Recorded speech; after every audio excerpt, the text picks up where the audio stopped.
कुछ महीने पहले शिया समुदाय के गरीब वर्ग से अब्बास बाग की करबला में एक वादा किया गया था कि उनको शिया वक्फ बोर्ड की जमीनों पर मुफ्त बसाया जाएगा। भाषणों के शोर में वो वादे दब कर रहे थे। पहलगाम की वादियों में नाम नहीं धर्म पूछकर गोली मार दी जाती है और होती है मजहबी धार्मिक राजनीति। कुछ लोग नफरत को धर्म कहकर बेच रहे हैं और जो एकता के लिए, हिंदू मुस्लिम एकता के लिए भारत के हित में आवाज उठाता है तो उसको बलात्कार करने की, रेप करने की धमकी दी जाती है, उसे गद्दार कहा जाता है, भले ही वो हिंदू हो। क्या सच में हम हार रहे हैं या अब सभी वर्गों को जो भारत में रहने वाले हैं इनके खिलाफ उठ खड़े होने की जरूरत है? ये केवल एक रिपोर्ट ही नहीं, एक खबर ही नहीं, एक आईना है, एक सच्चाई है जिसमें आज हमें खुद को देखने की जरूरत है कि हम कहाँ हैं। नमस्कार, मैं हूं फजल अब्बास। आप देख रहे हैं द भारत 80 न्यूज का डिजिटल चैनल।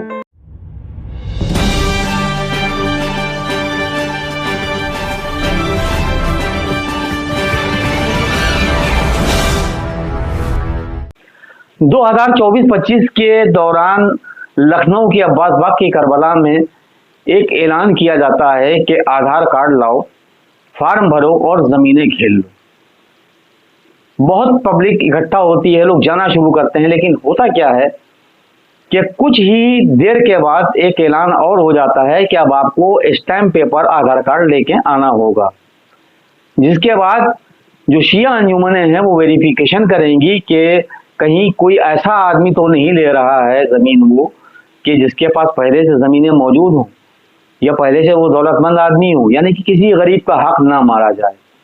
लेकिन आज कई महीने होने के बाद, जबकि उस समय वक्फ अमेंडमेंट बिल नहीं आया था, इतना समय मौलाना पास था कि वो मुफ्त जमीनें शियों को दे सकते थे। अगर नहीं दे सकते होते तो वादा ना करते, क्योंकि मौलाना झूठ नहीं बोलते।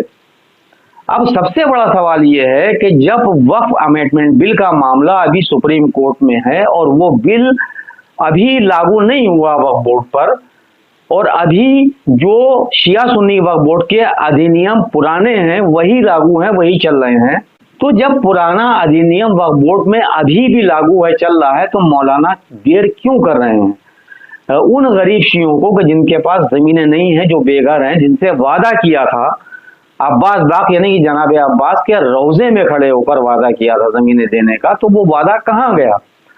आज जुम्मा का खुतबा हो या भाषण हो, सब चीजों की बात होती है, हर तरह की बात होती है, 20 मिनट में लाइट बंद करने की बात होती है, सभी बार अंजुमनों की बात होती है, लेकिन आज ये मुद्दा जो गरीब शियों को मुफ्त जमीन देने वाला था कहाँ गया? और इस पर कोई बात क्यों नहीं हो रही है? आज शिया समाज का वो गरीब वर्ग, जो दबा कुचला वर्ग है, वो दबी आवाज में बोल रहा है, चर्चाएं हो रही हैं। हमारे सूत्रों के माध्यम से हमको पता चला, हमने खुद भी सुना, ऐसे लोगों से मिले, क्योंकि उनको हम अपने कैमरे पर नहीं दिखा सकते, ना बता सकते, क्योंकि आप सभी जानते हैं कि अगर कोई भी कैमरे पे आकर इस चीज को बोल देगा तो यकीनन मौलाना भले ही चाहें, लेकिन उनके जो आसपास के लोग हैं वो कभी नहीं चाहेंगे कि उनको वो जमीनें मिले। तो सबसे बड़ा सवाल है कि ये एक पॉलिटिक्स थी, एक राजनीति थी कि शिया कौम को अपनी तरफ आकर्षित किया जाए, खींचा जाए प्रोटेस्ट के लिए। क्या मौलाना को ये बात पहले से पता थी कि वक्फ अमेंडमेंट बिल आने वाला है, तभी ऐलान किया गया था? तो आज सबसे बड़ा सवाल ये है कि क्या उन गरीबों को जमीन दी जाएगी, और दी जाएगी तो कब? क्या जब वो बिल लागू हो जाएगा तब दी जाएगी, या ये एक लॉलीपॉप था, या ये एक खाली जुमला था? आज लोग सवाल कर रहे हैं कि जब सब तरह की बातें मिंबरों से हो रही हैं और वीडियो पोस्ट की जा रही हैं, हर तरह की वाहवाही बटोरी जा रही है, दिल्ली में प्रोटेस्ट में शिरकत कर रहे हैं, तो इन गरीब शियों को जमीन देने के वादे पर एक वीडियो पोस्ट क्यों नहीं की?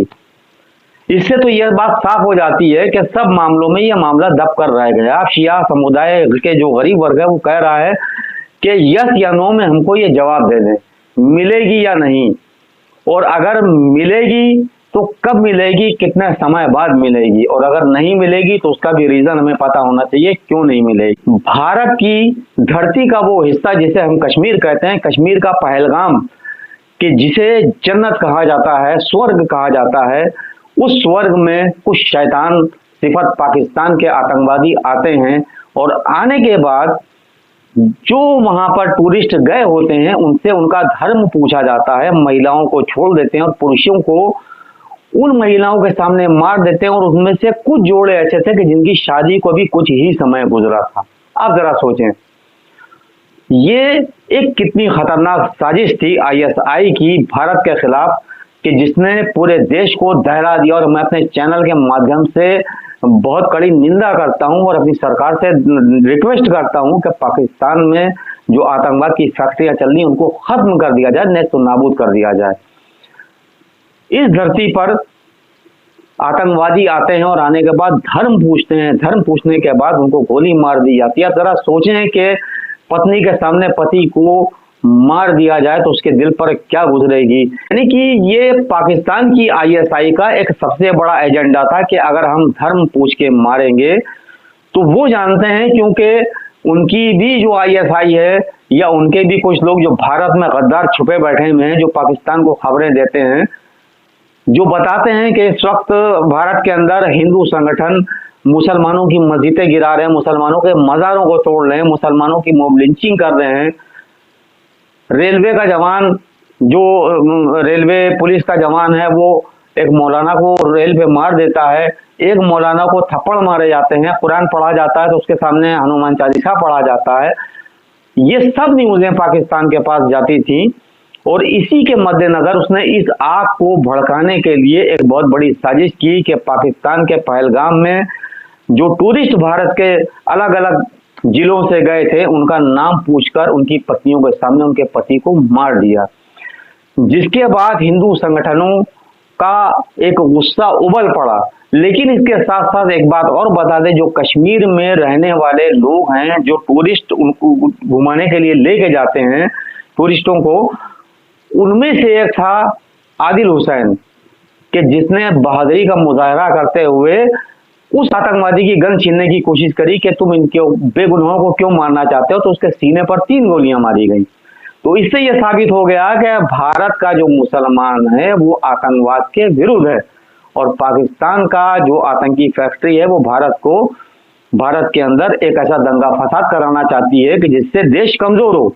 और यकीनन अगर हिंदू मुसलमान का दंगा होता है बड़े लेवल पर, क्योंकि जिस तरह से एक नैरेटिव बना मस्जिदों को गिराना, मज़ारों को गिराना, मुसलमानों को मारना, उससे तो एक नैरेटिव बन चुका था कि हिंदू मुसलमान का दंगा कभी भी हो सकता है। लेकिन सल्यूट हो उस बहन को कि जो गई थी घूमने के लिए कश्मीर, जिसकी नजरों के सामने उसका पति मार दिया गया। उसके बाद भी उस बेटी ने कश्मीर से अपने वतन आने के बाद, हरियाणा आने के बाद, उसने मैसेज दिया कि जो आतंकवादी पाकिस्तान से आए थे, जिन्होंने हमारी नजरों के सामने धर पूछ के मारा, उनका भी प्रोपगंडा यही था कि भारत में हिंदू मुसलमान दंगे हों। और वही कुछ हिंदूवादी मानसिकता रखने वाले कट्टरवादी हिंदुओं ने वही किया, कश्मीरियों को यूनिवर्सिटी में मारना शुरू करा, जो सौदा बेचने वाले, जो शालें बेचते हैं, उन कश्मीरियों को मारना शुरू करा। और यही नहीं, जो मुसलमान काम कर रहे थे उनका भी बाइकाट करा, लोगों को खदेड़ा भगाया, अनाउंसमेंट हुआ बाकायदा। और आज भी खुलेआम सड़कों पर लाठियां लिए युवा टहल रहे हैं और रिक्शे वालों को और ठेली वालों को मार रहे हैं, उनसे जबरदस्ती जय श्री राम का नारा लगवा रहे हैं। अब इससे तो ये लग रहा है कि पाकिस्तान का जो आईएसआई है वो अपने एजेंडे में कामयाब होगा और उसका ये जो भारत में रहने वाले कट्टरवादी मूर्ख अंधभक्त हैं और ये उसको शक्ति दे रहे हैं, बल दे रहे हैं। अगर बल ना दे रहे होते तो आप जरा सोचिए कि ये सब होता और सरकारें भी वक्त ब वक्त जो है ऐसे लोगों के खिलाफ कार्रवाई कर रही है। आप ये नहीं कह सकते कि सरकार कार्रवाई नहीं करी। जब भी सरकार के या प्रशासन के संज्ञान में इस तरह के वाकया आते हैं तो पुलिस प्रशासन तुरंत उनको अरेस्ट करता है। वो भले ही बाद में छोड़ दिया जाए या जमानत हो जाए, वो अपनी जगह, लेकिन तुरंत कार्रवाई तो हो रही है, ये सभी देख रहे हैं। लेकिन इस बेटी ने आने के बाद एक संदेश दिया कि भारत में हिंदू मुसलमान मत करो। और ये आईएसआई चाहता है, वही आतंकवादी चाहते थे कि जिनके एजेंडे को तुम मजबूत कर रहे हो। और यही नहीं, उत्तराखंड की एक बेटी, क्योंकि आपको पता है कि नैनीताल में एक बहुत बड़ा हादसा हुआ कि जिसके अंदर एक खबीस शैतान गाड़ी वाले मुल्ला ने एक कमसिन 12 वर्ष की बच्ची के साथ दुष्कर्म किया, रेप किया, जिसके बाद वहां से हिंदू संगठन जो है वो भड़क उठे। और भड़क उठने के बाद जो है उन्होंने एक भीड़ ने मुसलमानों की दुकानें तोड़ना शुरू कर दी, उन मुसलमानों को मारना शुरू कर दिया। इसी में एक महिला जो उनको उकसा रही थी, तो उसको दूसरी उस महिला ने, कि जिससे उसके पिता से कहा गया था कि भाई अपनी दुकान बंद करो, जबकि वो हिंदू था, लेकिन उसने कहा भाई दुकान क्यों, हाँ भाई हमारा तो जरूरत है, लोग आएंगे सामान लेंगे, लोगों की जरूरत की चीज है। तो उसको भी गालियां दी गई। और उसकी बेटी ने जब डिफेंड किया, बचाव किया कि जिस अपराधी ने यह अपराध करा है उसको मारा जाए, उसको सजा दी जाए संविधान के अनुसार, आतंकवाद के अनुसार नहीं। और हम सरकार के फेवर में, सरकार उसको पकड़े, प्रशासन पकड़े, सरकार उसको सजा दे, माननीय न्यायालय उसको सजा दे, हम इस पक्ष में हैं। लेकिन उस मुसलमान के नाम पर, एक शैतान के नाम पर पूरी कौम को शैतान ना समझा जाए और उनको नहीं मारा जाए। और उनके साथ जो है जो ये दुर्व्यवहार हो रहा है, इसको नहीं होना चाहिए, इसको रुकना चाहिए। तो आप विश्वास जाने उस बेटी ने कि जिसने इस नफरती एजेंडे के खिलाफ आवाज उठाई, हिंदू संगठन खुद ही उस हिंदू महिला को, उस हिंदू बेटी को उसका रेप करने और बलात्कार की धमकियां देना शुरू कर दी, जिसने रोते हुए एक वीडियो वायरल की। अब आप सोचिए कि कितनी सड़ी हुई मानसिकता हमारे देश के अंदर पनप रही है। वो भले ही अपनी पॉलिटिक्स को मजबूत करने के लिए तैयार की गई हो सेना, लेकिन आज यही सेना से, इसी सत्ता को सबसे ज्यादा खतरा है और आज नहीं कल ये चीज सामने आएगी। आईएसआई जैसी पाकिस्तानी एजेंसियों का सपना बंटवारे के बाद हमेशा भारत को नुकसान पहुंचाने का रहा, लेकिन हमारी सेना, हमारी इंटेलिजेंस, हमारी डिफेंस इंटेलिजेंस एजेंसी और हमारे खुफिया तंत्र और सुरक्षा विभाग ने हमेशा पाकिस्तान को नाक के बल रगड़ डाला और आज भी रगड़ रहे हैं। जबकि मांग उठ रही है कि हमले को कई दिन हो चुके हैं, इसके बावजूद जो है सरकार ने कार्रवाई क्यों नहीं की। तो आतंकवाद को कभी भी अगर जड़ से खत्म करना हो तो उसके लिए नीति बनाई जाती है, क्योंकि आपका जो देश, हमारा जो देश है, उसके भी एक दुश्मन नहीं कई दुश्मन है, और वो दुश्मनों से घिरा है। वो ही नहीं, हमारे देश के अंदर भी दुश्मन छुपे हुए हैं जिन्हें गद्दार कहा जाता है, जो पाकिस्तानी एजेंसियों के लिए काम करते हैं और बराबर उनको एटीएस पकड़ती रहती है। हमारी देश की जो एनआईए, जो खुफिया एजेंसी है, उनको पकड़ती रहती हैं, वो किसी भी धर्म के हो, हिंदू या मुसलमान हो। लेकिन ऐसा है, गद्दार छुपे हुए हैं। तो इन मामलों में सीक्रेट ऑपरेशन किया जाता है, जिसको ना मीडिया दिखा सकती है, ना कोई पेपर बता सकता है। और ऐसा ही एक मिशन हमारी सरकार करेगी, हमें विश्वास है। और पाकिस्तान में चल रही आतंकी फैक्ट्रियों को जल्द से खत्म करेगी भारत सरकार, कि दोबारा पहलगाम जैसा और पुलवामा जैसा हमला ना होने पाए, ऐसी आशा हम अपने भारत की सरकार से करते हैं।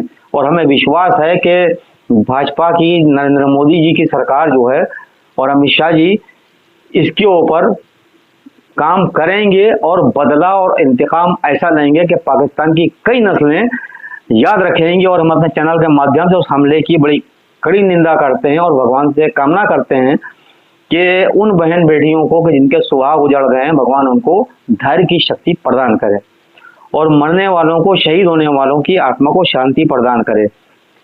ये लड़ाई हिंदू या मुसलमान की नहीं है, ये लड़ाई न्याय और अन्याय की है, इंसानियत और नफरत की है। अब हमें फैसला करना है कि हम भारत को किस ओर ले जा रहे हैं। ये हकीकत है, एक कहानी नहीं। आज का सच है, ये मजहब और धर्म की बात नहीं, देश की सुरक्षा की बात है। ये सवाल उस इंसानियत का है जो भारतीयों के दिलों में आज भी जिंदा है।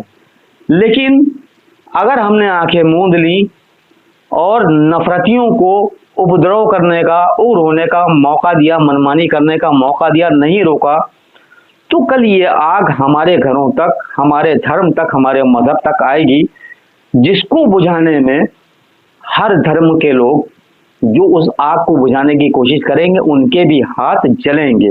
उनको भी नुकसान होगा। तो अभी वक्त है, हमें कोशिश करना चाहिए कि इस आग को पहले ही बुझा दिया जाए, वो नौबत ना आए कि हर घर तक आग पहुंचे। फैसला आपके हाथ में है, आप किस ओर हैं, इंसानियत के साथ, मानव हित के साथ, या शैतान के साथ, या नफरत के साथ। मुझे दीजिए इजाजत, आज की अपडेट में बस इतना ही। देखते रहिए द भारत 80 न्यूज। नमस्कार, जय हिंद।